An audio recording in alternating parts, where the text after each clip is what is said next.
구약 성경 806쪽 시편 6편을 교독하겠습니다. 여호와여, 주의 분노로 나를 책망하지 마시오며 주의 진노로 나를 징계하지 마옵소서. 여호와여, 내가 수척하였사오니 내게 은혜를 베푸소서. 여호와여, 나의 뼈가 떨리오니 나를 고치소서. 나의 영혼도 매우 떨리나이다. 여호와여, 어느 때까지니까? 여호와여, 돌아와 나의 영혼을 건지시며 주의 사랑으로 나를 구원하소서. 사망 중에서는 주를 기억하는 일이 없사오니 스올에서 주께 감사할 자 누구리이까? 내가 탄식함으로 피곤하여 밤마다 눈물로 내 심상을 띄우며 내 요를 적시나이다. 내 눈이 근심으로 말미암아 쇠하며 내 모든 대적으로 말미암아 어두워졌나이다. 악을 행하는 너희여, 너희는 다 나를 떠나라. 여호와께서 내 울음소리를 들으셨도다. 여호와께서 내 간구를 들으셨으며 여호와께서 내 기도를 받으시리로다. 내 모든 원수들이 부끄러움을 당하고 심히 떨미어 갑자기 부끄러워 물러가리로다. 아멘. 오늘 본문 시편 6편도 다윗의 시입니다. 오늘 표제어를 보면 다윗의 시라고 이렇게 있고요.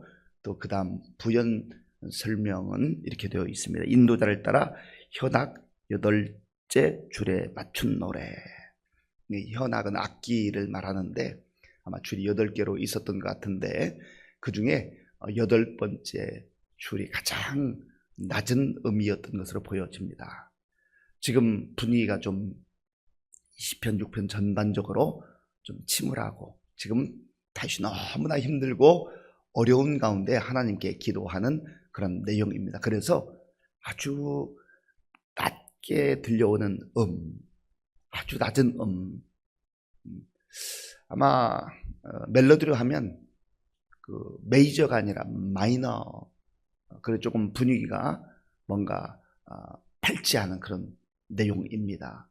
이런 가운데 다윗이 하나님 앞에 자기의 마음을 다하여 아뢰는 그러한 개인 탄원시이기도 하고 또 회개하는 그러한 내용이기도 합니다. 그래서 초대교회에서 7개의 그 회개하는 시가 있는데 그 중에 하나가 바로 시편 6편입니다.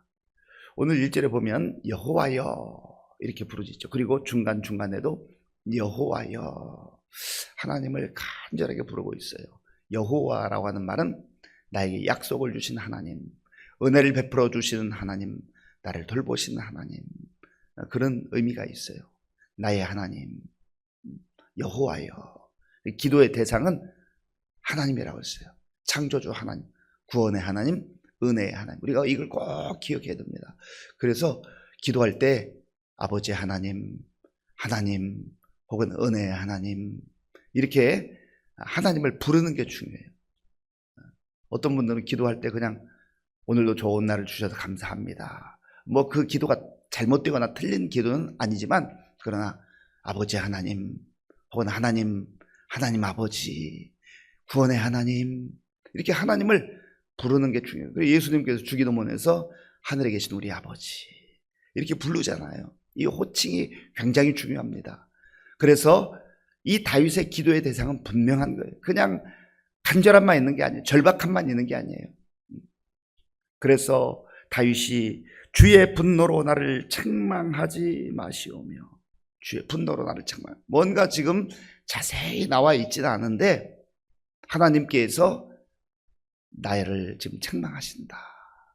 그러한 마음을 지금 하나님 앞에 토로하고 있는 겁니다. 그 다음에 주의 진노로 나를 징계하지 마옵소서.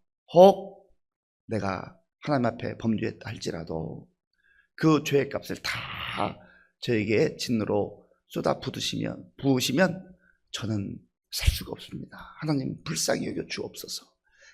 간절하게 아뢰고 있는 그런 기도의 내용입니다.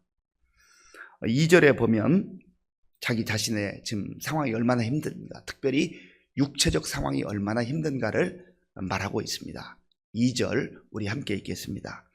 여호와여, 내가 수척하였사오니 내게 은혜를 베푸소서. 여호와여 나의 뼈가 떨리오니 나를 고치소서. 아멘. 여호와여 내가 수척하였사오니, 수척하다라는 말은 야유였다, 살이 많이 빠졌다 라고 하는 그런 의미입니다.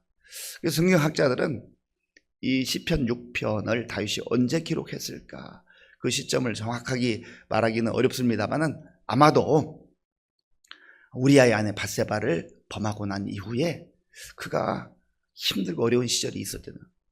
그래서 뭔가 육체적으로 고통을 겪지 않았나 그렇게 추정을 하기도 합니다. 나단이 와서 이제 양의 비유를 하면서 그 죄를 지적했잖아요. 그러니까 나단이 찾아오기 전에 이런 육체적 고통을 겪지 않았을까 그렇게 말하기도 합니다. 어쨌든 몸이 자꾸 야유어 가는 거예요. 힘든 거예요.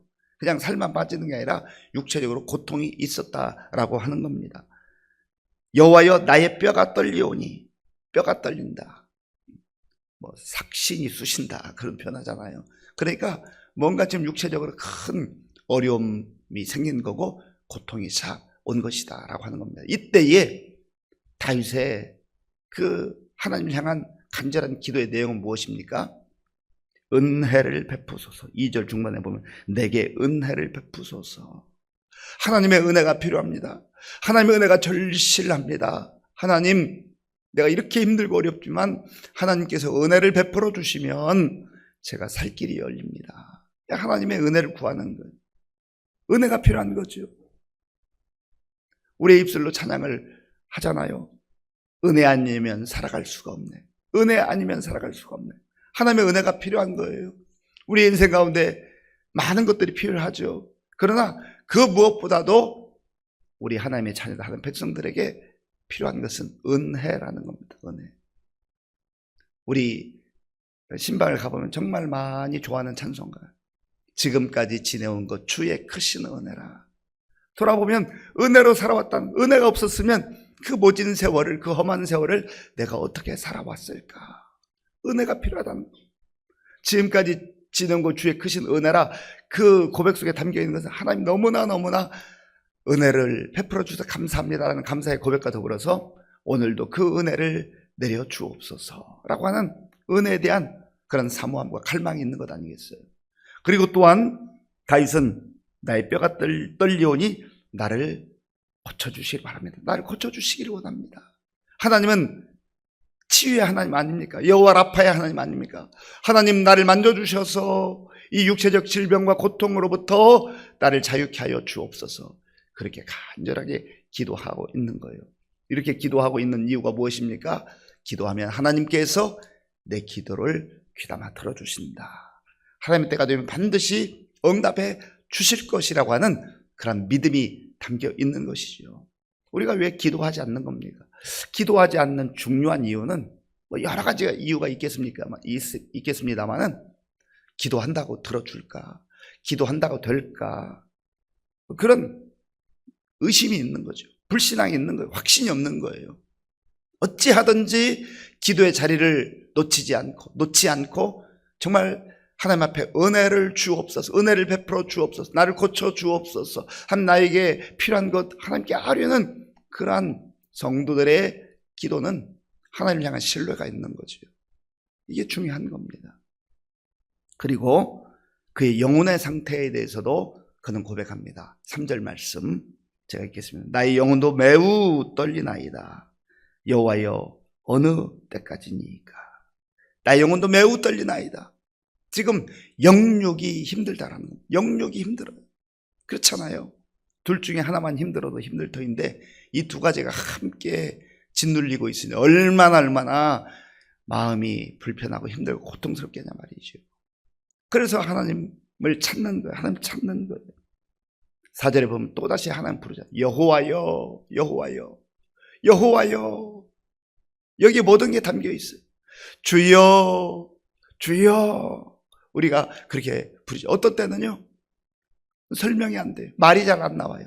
그러니까 주여, 주여 내 마음 아시지요. 주여 내 눈물 아시지요. 주여 내 고통 아시지요. 주여 내 상황 아시지요. 그렇게 기도하는 거예요. 화려하지 않아도, 유창하지 않아도 거기에 우리의 모든 기도의 내용이 담겨 있는 것 아니겠어요? 주여 나를 불쌍히 여겨 주옵소서. 나를 생각하여 주옵소서. 여호와여, 그렇게 기도하고 있는 겁니다. 그리고 다윗은 좀 독특한 표현을 해요. 4절 말씀 같이 읽어볼까요? 여호와여 돌아와 나의 영혼을 건지시며 주의 사랑으로 나를 구원하소서. 아멘. 여호와여 돌아와. 지금 주님이 가까이 느껴지지 않는 거예요. 주님 멀리 떠난 것처럼 느껴지는 거예요. 사실 엄밀한 의미에서 보면 하나님이 떠나신 게 아니라 자기가 떠난 거죠. 자기가 멀리 간 거죠. 하나님부터 멀어진 거죠. 그런데 표현을 그렇게 하는 거예요. 하나님이 멀리 있는 것처럼 느껴지니까 힘드니까 하나님 돌아오셔서 나의 영혼을 건져주시곤 합니다. 하나님을 향한 전적인 신뢰 가운데 이렇게 부르짖어 간구하는 거죠. 그리고 주의 사랑으로 나를 구원하소서. 하나님, 제가 부족하고 연약하고 허물이 많지만 주의 사랑으로 나의 허물도 덮어주시고 나를 품어주시기를 원합니다. 사랑의 하나님께 간절히 구하고 있는 겁니다. 이 다윗이 기도하는 그 기도가 얼마나 절박한지 눈물의 기도. 자, 6절 말씀, 6절, 7절 제가 읽겠습니다. 내가 탄식함으로 피곤하여 밤마다 눈물로 내 침상을 띄우며 내 요를 적시나이다. 내 눈이 근심으로 말미암아 쇠하며 내 모든 대적으로 말미암아 어두워졌나이다. 아멘. 탄식함으로 피곤할 정도로, 그리고 눈물로 내 침상을, 내 요를 적시나이다. 눈물의 기도. 정말 주체 없이 흐르는 눈물. 하나님의 은혜가 아니면 살 수가 없어요. 아니, 지난날 하나님의 은혜로 살았음에도 불구하고 제가 하나님의 은혜로 깨닫지 못하는 연약함과 어리석음이 있었습니다. 하나님 다시 한번 은혜를 부어 주옵소서. 주님 다시 한번 그 능한 팔로 나를 붙들어 주셔서 치유의 은혜를 베풀어 주옵소서 기도하고 있는 거지요. 그런데 8절부터 보면 이제 다윗의 마음속에 확신이 좀 생기는 것 같아요. 자, 8절 같이 읽겠습니다. 악을 행하는 너희는 다 나를 떠나라. 여호와께서 내 울음소리를 들으셨도다. 아멘. 악을 행하는 너희는 다 떠나라. 다윗을 조롱하고 너의 하나님이 어디 있느냐? 네가 믿는 하나님 어디 있느냐? 그렇게 조롱당하기도 했을 거 아니겠어요? 그런데 이제 담대하게 선포합니다. 악을 행하는, 나를 조롱하는 너희는 다 떠나라. 여호와께서 내 울음소리를 들으셨도다. 이 고백이 얼마나 귀해요. 하나님께서 나의 기도 소리를 들으셨도다. 그리고 이 고백 속에는 아마 과거에 응답받았던 그런 응답의 기억들을 가지고 있는 거예요. 그리고 지금 당장 내 눈앞에 어떤 가시적 결과가 보이지 않는 것 같지만 지난날 내 기도를 들으시던 하나님께서 반드시 또한 기도를 들어주실 것이다. 그런 확신이 9절에도 있습니다. 여호와께서 내 간구를 들으셨음이여 여호와께서 내 기도를 받으시리로다. 아멘. 이 기도 속에는요, 다윗이 과거, 현재, 미래를 다 다스리시고 주관하시는 하나님을 향한 신뢰가 있어요. 하나님께서 전에 기도를 들어주셨지만 지금도 들으시고 앞으로도 들어주실 것을 믿습니다. 이런 고백인 거지요. 마지막 10절. 내 모든 원수들이 부끄러움을 당하고 심히 떨미어 갑자기 부끄러워 물러가리로다. 아멘. 원수들이 나를 조롱하고 내가 힘들고 어렵다 해서 너희 하나님이 어디 있느냐 그렇게 비웃음으로 모욕하지만 그러나 그들이 갑자기 물러갈 때가 올 것이다. 하나님의 역사를 기대하는 희망, 소망이 여기에 또 담겨 있는 겁니다. 사랑하는 성도 여러분, 기도하는 하나님의 백성에게는 절망이 없어요. 절망 같은 상황 가운데서도 절망하지 않습니다. 기도한다는 것 그 자체가 이미 희망을 노래하는 것, 희망을 고백하는 겁니다. 하나님께서 우리에게 주신 이 놀라운 약속을 마음에 품고 우리가 어떤 처지와 형편에 있든지 하나님을 향하여 기도하는 가운데 하나님께서 오늘 우리에게 베푸실 은혜를 기대하고 또 그 은혜를 받아들이며 힘차게 담대하게 살아갈 수 있는 저와 여러분들이 될 수 있기를 바랍니다. 아버지 하나님, 감사합니다. 다윗이 너무나 힘들고 어려울 때 육체적 고통과 영혼의 그 암흑과 같은 상황 속에서 여호와여, 여호와여, 여호와여 하나님을 부르며 기도하는 이 모습이, 이 고백이 우리의 모습, 우리의 고백입니다. 주여 우리를 불쌍히 여겨주시고 오늘 새 은혜를 부어 주옵소서. 치료의 역사로 함께하여 주옵소서. 예수님의 이름으로 기도하옵나이다. 아멘.